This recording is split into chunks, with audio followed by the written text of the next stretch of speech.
BJP के काले धन यानी प्रशांत किशोर की खुली पोल। तेजस्वी की रणनीति पर रेंगने को हुआ मजबूर। भाजपा ने अब दे दी है धमकी।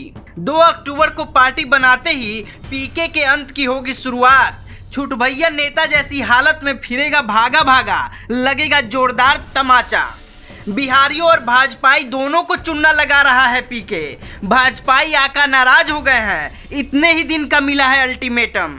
बीजेपी का काला धन यानी प्रशांत किशोर, जो कल तक तेजस्वी की नीति पर सवाल उठा रहा था, वो आज तेजस्वी की रणनीति पर रेंगने को मजबूर है। भाजपा की फंडिंग पर उछलने वाले प्रशांत किशोर के पास कोई मुद्दा ही नहीं बचा।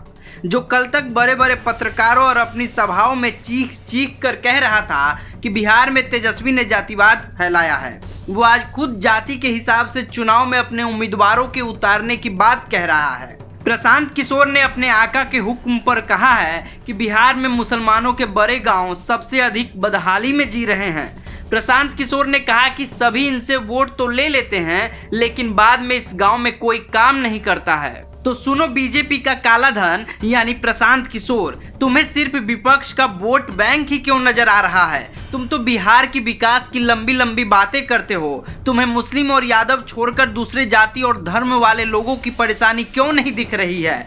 क्या बिहार में सबसे परेशान सिर्फ दलित, पिछड़े और मुसलमान वोटर ही हैं? सवर्णों और अग्र जातियों की परेशानी तुम्हें क्यों नहीं दिख रही है? यह भाजपाई काले धन को पता है कि ऐसा करेंगे तो भाजपाई आका नाराज हो जाएंगे और फंडिंग ही बंद कर देंगे। फिर कैसे बिहारियों को बुड़बक बनाएंगे?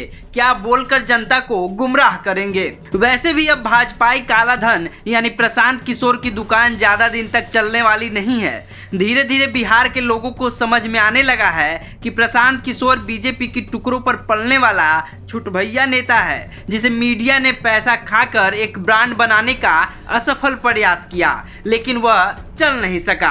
अब 2 अक्टूबर को पार्टी की स्थापना करने वाला है। ऐसे में उसे भी नहीं पता है कि 2 अक्टूबर से उसकी अंत की शुरुआत हो जाएगी। उसे बिहारियों के ताकत का अंदाजा लग जाएगा। महंगे महंगे टेंट और गाड़ियों के काफिले में समय बिताकर पद यात्रा का ढोंग करने वाले प्रशांत किशोर पर भाजपा भी ज्यादा दिन तक पैसा नहीं लगाने वाली है। इसका डर भी उसके चेहरे पर साफ देखा जा सकता है। गांव-गांव घूमने का नाटक कर प्रशांत ने विपक्ष के वोट बैंक को तोड़ने का खूब प्रयास किया, लेकिन वहां वो सफल नहीं रहा। इसके बाद भाजपाइयों का हुक्म आया कि अब तुम पार्टी बनाओ और एमवाई समीकरण पर काम करो ताकि विपक्ष को कमजोर किया जा सके। लेकिन यह भी प्लान अब फ्लॉप होने वाला है। बिहारियों को इसकी भनक लग गई है कि उन्हें बेवकूफ बनाने के लिए मार्केट में नया फ्रॉड घूम रहा है, जिसका नाम प्रशांत किशोर है। ऐसे में अब वो दिन दूर नहीं जब प्रशांत किशोर की औकात एक छोट भैया नेता से भी कम हो जाएगी, क्योंकि जैसे ही अगले विधानसभा चुनाव का परिणाम सामने आएगा, बीजेपी प्रशांत किशोर को अपने टुकड़ों पर पालना बंद कर देगी। कुल मिलाकर बात यह है कि प्रशांत किशोर न सिर्फ घूम घूम कर बिहारियों को ठगने का प्रयास कर रहा है, बल्कि वो बीजेपी को भी भारी चूना लगा रहा है।